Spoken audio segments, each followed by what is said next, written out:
सभी साथियों को जय हिंद।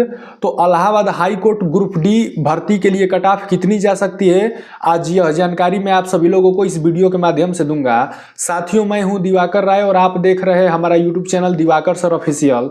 तो साथियों, आप सभी को पता होगा कि आज है 5 जनवरी और आज Allahabad high court group D का पेपर संपन्न हुआ है और परीक्षा सफलतापूर्वक खत्म भी हो गई है। उसके बाद से लगातार बच्चों के यह कमेंट आ रहे हैं कि सर हमारे 80 नंबर आ रहे हैं, तो कोई कह रहा है कि सर हमारे 75 नंबर आ रहे हैं, क्या हमारा सिलेक्शन हो जाएगा।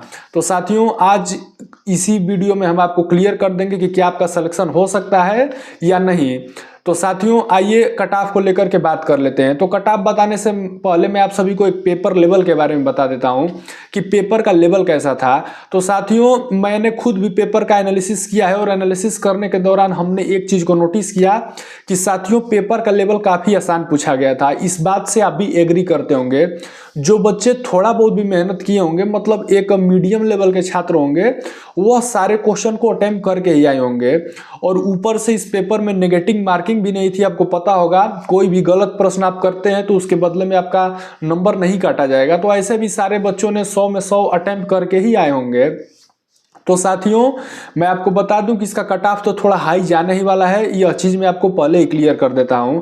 तो अब कट ऑफ जाएगी तो जाएगी कितनी। साथियों, इसमें कुछ बच्चों को प्रॉब्लम भी हुआ, जैसे कि बच्चों को ओएमआर शीट भरने में दिक्कत हुई, क्योंकि बच्चे ज्यादातर अब ऑनलाइन ही एग्जाम देते रहते हैं, तो ऑफलाइन का उनके पास ज्यादा अनुभव होता नहीं है। तो बच्चों ने थोड़ा सा ओएमआर शीट में गोला भरने में मिस्टेक कर दिया।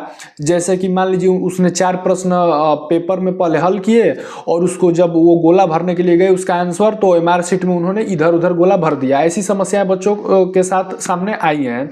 और साथियों, बच्चों ने जल्दबाजी में भी कई सारे प्रश्न गलत भी कर दिए हैं, क्योंकि ऑफलाइन जब पेपर होता है तो थोड़ा सा टाइम में प्रॉब्लम होती है, गोला वगैरह भरने में दिक्कतें होती हैं। तो साथियों, पूरे पेपर में मुझे सबसे हार्ड जो पोर्शन दिखा वह इंग्लिश का पोर्शन मुझे दिखा था, क्योंकि हिंदी बहुत ही आसान पूछा गया। हिंदी में तो पूरे में पूरे प्रश्न करने लायक थे। और वही जीके की बात करें तो उसमें भी आप 30 में से लगभग 25 प्रश्न कर सकते थे आसानी से।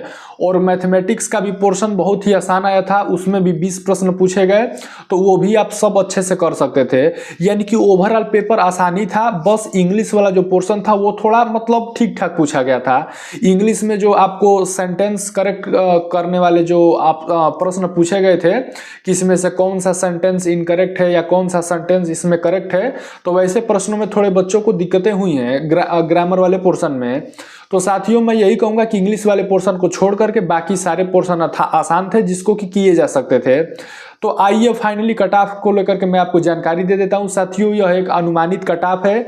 यह जानकारी मैं आप सभी को अपने अनुभव से और पेपर के एनालिसिस के आधार से बता रहा हूं, और हमारी कई सारे छात्रों से बात भी हुई है, उसी के आधार पर मैं आपको ये डेटा बता रहा हूं।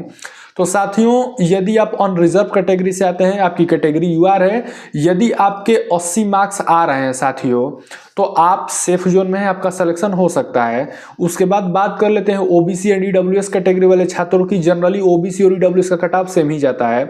तो यदि आपके 75 मार्क्स आ रहे हैं तो भाई आप भी सेफ हैं, आपका सिलेक्शन हो सकता है। और बात कर लेते हैं एससी कैटेगरी वाले छात्रों की, तो यदि आपके 70 मार्क्स भी आ रहे हैं तो भाई आप सेफ हैं। और बात कर लेते हैं लास्ट कैटेगरी एसटी कैटेगरी। साथियों, यदि आपके 60 मार्क्स आ रहे हैं तो आपका सिलेक्शन हो सकता है। साथियों, आपको लग रहा होगा कि कुछ लोग को यह भी लग रहा होगा कि मैं कट ऑफ ज्यादा बता रहा हूं, कुछ लोग को यह भी लग रहा होगा कि मैं कट ऑफ कम बता रहा हूं। सबकी अपनी अपनी सोच है। तो साथियों, मैं आपको बता दूं कि कट ऑफ इससे कम भी नहीं जाने वाला है, क्योंकि पेपर आसान था, नेगेटिव मार्किंग भी नहीं थी। इस बात से आप भी एग्री करते होंगे। और कुछ लोग को यह कट ऑफ मतलब ज्यादा भी लग रहा होगा और कम भी लग रहा होगा। तो मैं आपको बता देता हूं कि पिछली बार किससे तुलना आप मत करिए, क्योंकि पहले सिस्टम क्या था अब क्या है इसके बारे में मैं नहीं कुछ कहूंगा। इस बार आपने देखा है कि कितना स्ट्रिक्टनेस से पेपर भी हुआ है। बच्चों ने जैसे मुझे बताया है कि जैसे ही आंसर शीट जमा हुई, ओएमआर शीट हुई, बच्चों के रिस्पॉन्स शीट के वो फोटो क्लिक करके उसको तुरंत वहीं पे वेरीफाई किया गया, ताकि ओएमआर शीट में बाद में कोई गड़बड़ी ना हो सके। तो व्यवस्थाएं तो काफ़ी अच्छी लगी, बच्चों से बात करके मुझे पता चला। तो मैं उम्मीद करता हूं कि यदि 80 मार्क्स के आसपास है आपके, तो आपका निश्चित ही सिलेक्शन होने वाला है। साथियों, इलाहाबाद हाई कोर्ट से रिलेटेड मैं सारी जानकारी आप सभी को अपने यूट्यूब चैनल दिवाकर सर के माध्यम से देता रहता हूं। तो यदि आपको हमारे द्वारा बताई गई जानकारी पसंद आई हो तो प्लीज़ चैनल को सब्सक्राइब कीजिएगा और इस वीडियो पे एक प्यारा सा लाइक करिएगा।